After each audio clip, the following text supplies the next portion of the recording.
ด้วยความราคาบริสุทธิ์ก็ขอบคุณสิเมื่อก่อนอยากซื้อก็ได้แต่เขาแกงเขาเขมรเขาเวียดนามแข็งๆมากินน่ะโอ้ยเพราะอยากแกงทิมพุ่นแล้วลุงบ่กินแล้วเอามาหุงมันก็บ่หอมแล้วนี่เขามาลีมาหุงปั้นปานข้าวเหนียวได้หอมอ่อนกินแล้วก็หวานนุ่มเห็นบ่สบายดีบุญเพ็งมันสำคัญใดเจ้ากินข้าวแซ่บเจ้าต้องรู้บุญคุณคนที่ทำไร่ทำนาเพราะลุงก็เป็นลูกชาวนา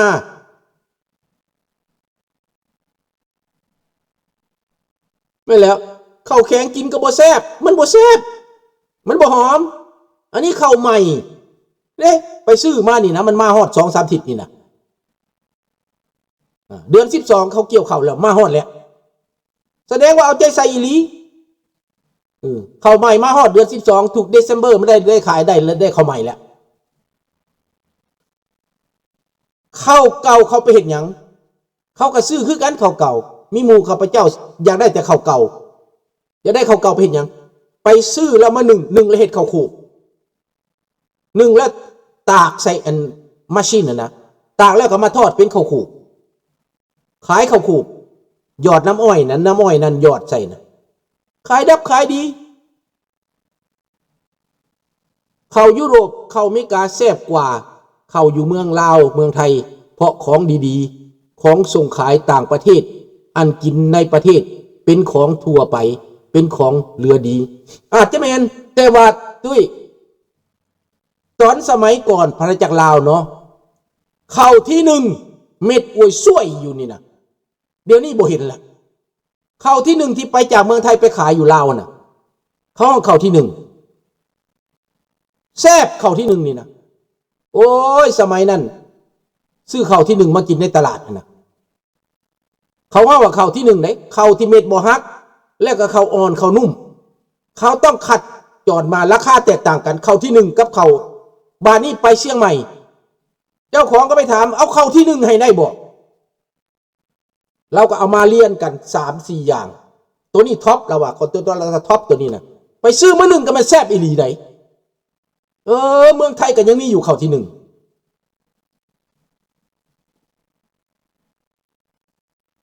อาจารย์ลุงหนูยอมรับคนยิวเป็นคนฉลาดนักวิทยาศาสตร์คนเก่งเยอะมากอินเดียด้วยหนูว่า IQ มันก็ไม่ต่างกันหรือว่าคนเก่งเขาไม่มีโอกาสคนเก่งไปเกี่ยวเข้าให้ตัวอย่างเด้อสบายดีวิกให้ตัวอย่างลุงนี่นะถ้าลุงบ่ได้มาเมืองนอกนี่ลุงสิเก่งอยู่เมืองลาวก็เก่งเถอะว่าอยู่เมืองลาวก็สุดว่าฉลาดนะลุงนี่นะในบ้านอันนั้นนะความคิดของลุงนี่มันมีแววกว่าหมู่มดในเด็กน้อยรุ่นเดียวกันอ่านได้เบิดแทงสอดได้เบิดแต่เก่งอยู่บ้านเฮาน่ะนะยังมาเบิ่งบ้านเขาแล้วยังไก่กันอีกต้องได้เรียนเพิ่มอีกเยอะสมมุติตอนนี้นะมาเรียน AI นี่นะเฮ็ดเพลงให้อย่างนี้ลูกยังห่างไกลเยอะ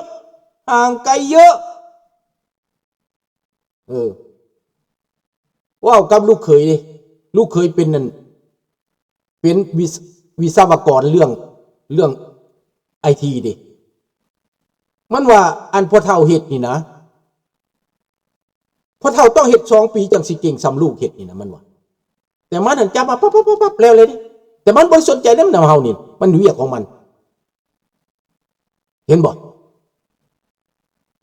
เขาเก่งเฮาไกลกัน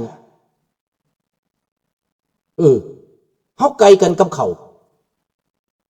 ดังนั้นในประเทศอันนี้ลุงโชคดีกว่าหมู่มดที่ในครอบครัวลุงนี่นะพวกบ่ได้มานี่บ่เห็นความเจริญบ่เห็นอันเปลี่ยนแปลงมันบ่ทอนบ่เห็นความก้าวหน้าบ่ได้หมายเขาว่าบ่หมายเขาว่าบ่เป็นคนดีได้เขาบ่มีโอกาสครับถ้าลุงไม่ได้มีโอกาสนี้ ลุงอายุ70 กว่าป่านนี้แล้วจะมาทำอย่างนี้ได้ยังไงก็นั่งเป่าควันไฟแล้วเฮ็ดหยังบ่ได้แล้วแควก็สิบ่มีละติ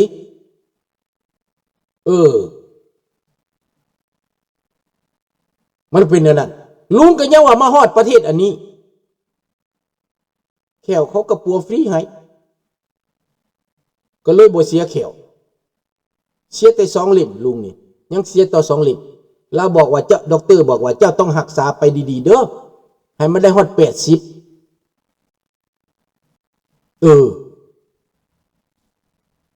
สำลิดว่าจังไดให้บ่ส่งให้คือเก่า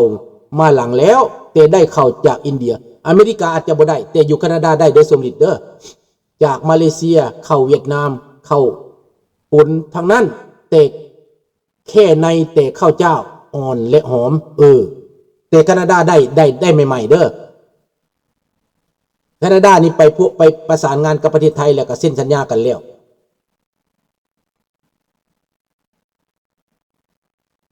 ว่าต้องปฏิรูปใหม่พวกนักการเมืองเพราะเท่าทั้งแม่นแหละ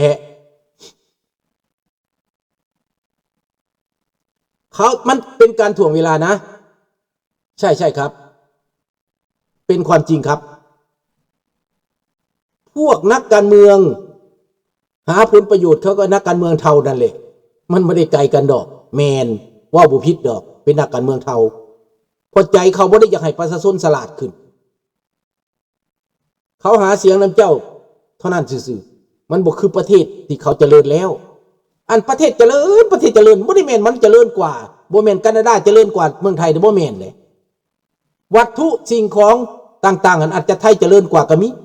อันที่ว่ามันเจริญแม่นจิตใจเจริญได้แนวความคิดเขาเจริญได้แนวความคิดเขาพัฒนาได้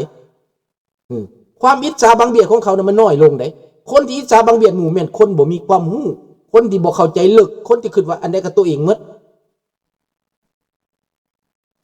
และคนที่เจริญนั่นเขาจะบ่บังเบียดเขาไม่ได้หมายความเอาแต่คนตัวเองเห็นว่าคนจีนมันบ่เจริญมันเจริญวัตถุขัวก็เจริญทางก็เจริญอีหยังก็เจริญบัดแต่แนวความคิดบ่เจริญคนจีนเห็นบ่ไปลุกลานผู้อื่นไปทำลายผู้อื่นไปกินหัวผู้อื่นไปต้มผู้อื่นอันนั้นเขาบ่เจริญoui bien sûr non là d'abord on est tellement bien ici c'est vraiment sûr bien sûr ย้อนหยังย้อนเขาเป็นคนพัฒนาแล้วเขาบ่ได้อิจฉาเฮาเขาบ่ได้บังเบียดเฮาเขาบ่ได้จาลูซีเฮาจักดีเขาย่องซะอีกเขาบอกว่า congratulation felicitation bravo แม่นบ่เห็นบ่ล่ะคำเบ้าของเขาออกมาเขาก็ฮู้แล้วให้ขึ้นเบิ่งอาจารย์ดูอาจารย์ที่ได้ลูกศิษย์เก่งๆนะอาจารย์ได้ลูกศิษย์เก่งๆเฮียนเก่งจบออกมายังห่วงใยลูกศิษย์ตัวเองยังนำหาลูกศิษย์ตัวเองผู้มันเก่งกันอยู่ในเดียวนี้นะนำหาเอาไปเฮ็ดเวียกนำเอาไปเข้าบริษัทนำอยากได้ถ้าให้บริษัทนี้ปากก่อนจะสิมาเอานั่นคนเขาน่ะคือมาใจกว้างเด้คือมาใจดีแท้เขาจะมามองเห็นคุณค่าของคนแท้เขาไม่ได้ดูถูกว่าเจ้าเป็นอีสานบ่เจ้าเป็นลาวบ่เจ้าเป็นเขมรบ่เจ้าเป็นแก้วบ่เห็นบ่เขาไม่ขึ้นเดียวนั้นได้คำว่าตัวนั้นเกือบว่าบ่มีคำว่ารัสซิสนั่นบ่มีเลยนะเหมือนดังพี่ดังน้องกันเบิดเบิ่งกันอยู่ในนี้นะข้าพเจ้าบุญนี้จากบ้านที่ตั้งอยู่นานี่นะมีแต่ญาติพี่น้องเบิดแถวนานี่คนต่างประเทศเบิดแต่เป็นญาติกันเบิดแนวคิดเขาเปิดกว้างส่งเสริมใจดีแมนนะเฮาจะพัฒนาการบ้านการเมืองนี่ประเทศไทยประเทศลาวจะต้องมองจุดนี้ครับมองจุดเริ่มต้นว่ายอมรับคนส่งเสริมคนอย่างซีเมนต์ส่งเสริมพัฒนาเศรษฐกิจต้องมองเห็นความสำคัญคนก่อน ให้ความสำคัญคนก่อนสร้างสกิลการเมืองความคิดพัฒนาเทคโนโลยีมาจากคนทั้งนั้นถ้าคนเจริญแล้วประเทศก็เจริญคนรากฐานของมันเจริญแล้วมีกินมีอยู่แล้วบ้านเมืองก็เข้มแข็งถ้าคนบ่เจริญคนทุกคนยากบ้านเมืองก็อ่อนแอเพราะว่าเจ้าอ่อนแอแต่ความฉลาดมีอยู่กับทุกชาตินั่นแหละไม่ได้หมายความคนไทยบ่ฉลาดคนลาวบ่ฉลาดบ่แม่นไดจะดูถูกคนลาวคู่มือนี่ว่ามันบ่ฉลาดแล้วพวกรัฐบาลมันพางูมันบ่เห็นหยังคนดีมีในลาวน่ะแต่เหยียบหัวเขาไว้กดเขาไว้บ่ให้เขามีอำนาจบ่ให้เขามีอำนาจตัดสินใจปีใหม่ปีนี้เฮาคิดว่าเป็นหยังก็ตื้อไปจังไดสิ่งเดียวที่ดีที่สุดในเมืองลาวแม่นราคาเฮ็ดหัตถกรรมเฮ็ดทันตกรรมเฮ็ดแขวถึกแหงถึกเพราะว่าแรงงานลาวถึกอันนั้นถึกหากแต่สิค้ำประกันรายปานใดยังบ่ฮู้มีบางบ่อนก็ดีมีหมู่บอกว่าดีแต่ยังบ่ได้ระดับสากลเด้อยังบ่ได้ระดับสากลเรื่องการทันตแพทย์ในเมืองลาวนี่ระวังติดเชื้อนะติดเชื้อโรคเอดส์นะแต่ทันตแพทย์นี่นะสำคัญเด้ระวังตัวนี้ถ้าเครื่องเจ้าอะเซปซีบ่ดีมันก็จะกลายเป็นติดโรคติดเชื้อเอดส์อยู่ในนั้นติดเชื้อพยาธิอยู่ในนั้นเรื่องทันตแพทย์นี่สำคัญที่สุด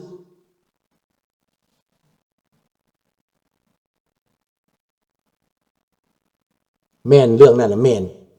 เพราะแรงงานเขาถูกแรงงานถืออยู่เมืองลาวเนี่ยเมืองไทยก็ถืออยู่เมืองไทยถือกว่านี่ถือกว่าแคนาดาดังนั้นทุกอย่างนั่นแหละถ้าว่าปลดปล่อยความคิดเปิดโอกาสให้คนหลายเท่าใดคือเปิดโอกาสพัฒนาเท่านั้นเป็นอย่างเขาจังกีดกันไว้เขาย่านคนฉลาดและคุมบ่ได้เขาย่านแล้วธรรมดาเขาปลดปล่อยทาสปลดปล่อยคนไส้นะในต่างประเทศนี่เขาบอกว่าคนไส้แล้วข้าพเจ้าจะให้ตัวอย่างเด้อคนเห็ดทำงานเห็ดมือนั้นเห็นลูกชายจ้างคนมาเห็ดคลีนเนอร์บ้านให้เพราะว่าจัดงานเข้ามาแค่2 ชั่วโมงได้เป็นรับเหมาไปบ้านนั้นบ้านนี้นะโทรศัพท์ไปปิ้งเขาส่งคนมาโหลดมาคลีนบ้านเจ้า2 ชั่วโมงโมเมนต์ผูกขาดได้บ่แม่นเป็นคนใส่เจ้าได้บ้านนี้บ่มีสิทธิ์เฮ็ดคนใส่เป็นลูกจ้างได้แม้แต่ทำความสะอาดแม้แต่ซักผ้าเอาหมาไปขี้ไปเยี่ยวก็แม่นเป็นลูกจ้างบ่แม่นเป็นคนใส่บ่แม่นอยู่ประจำบ้านให้เจ้าใส่หัวปักหัวปั๊มบ่เจ้าบ่มีสิทธิ์ตัวนั้นอันนี้ความคิดตัวนี้เด้อให้เบิ่งเอาเด้อและประเทศไทยประเทศลาวเฮายังมีอยู่ตัวนี้ยังปลดปล่อยไม่ได้ปลดปล่อยเรื่องคนรับใช้เป็นทาสนี่นะยังปลดปล่อยบ่ได้ยังรักษาไว้อยู่ยังบ่มีกฎหมายคุ้มครองคนอยู่นะเอาแค่นี้ละมื้อนี้นะจะบ่ไปเรื่องการบ้านการเมืองเรื่องศึกสงครามยังก็จะบ่ไปเอาแค่นี้ปีใหม่ปีนี้ทุกคนจงโชคดีอยู่ดีไม่แห้งให้อยู่เย็นเป็นสุขคิดเงินให้ได้เงินคิดทองให้ได้ทองให้พวกเจ้าสุขภาพเข้มแข็งอยู่ดีไม่แห้งเด้อให้คิดถึงลุงเด้อคำเว้าของลุงนี่ก็ได้เด้อถ้ามันเป็นประโยชน์ต่อลูกต่อหลานก็ขอให้เอาไปนำใช้เด้อแล้วก็ให้สามัคคีกันเด้อลูกหลานเด้อบ้านเมืองเฮาสิเปลี่ยนแปลงนี้1ญี่ปุ่นจะมาเกาหลีใต้จะมาอเมริกาจะมาแน่นอนเด้อคนลาวในอเมริกาจะกลับคืนบ้านคืนเมืองในอนาคตและจะเอาความรู้การศึกษาอยู่ต่างประเทศอีกคืนไปอันคนที่กลับไปลาวปัจจุบันนี้ยังบ่ทันเป็นคนมีความรู้ได้คนกลับไปลาวทุกมื้อนี้แม่นพวกเก่าๆที่ไปเฒ่าอยู่ต่างประเทศแล้วอยากกลับมาอยากมาลิ้นสาวน้อยอยากมาช่วยโอกาสอยู่หั่นมีอยู่แต่ผู้เขาเมื่อธรรมดาเมื่อพักผ่อนก็มีบ่ได้หมายความว่าเป็นบ่ดีหมดเด้อดังนั้นปีนี้อยากมีการเปลี่ยนแปลงในลาวทางการเมืองขนาดใหญ่ปฏิรูปประเทศให้เป็นประชาธิปไตยแล้วคนลาวที่มีความรู้ความรักที่เขามีประสบการณ์เขาจะกล้าคืนมาช่วยเหลือบ้านเฮาเนาะให้เปลี่ยนซะ ให้มีแนวบันดลบันดาลจิตใจให้ท่องรุ่นสอนใส่ยอมรับความจริงซะ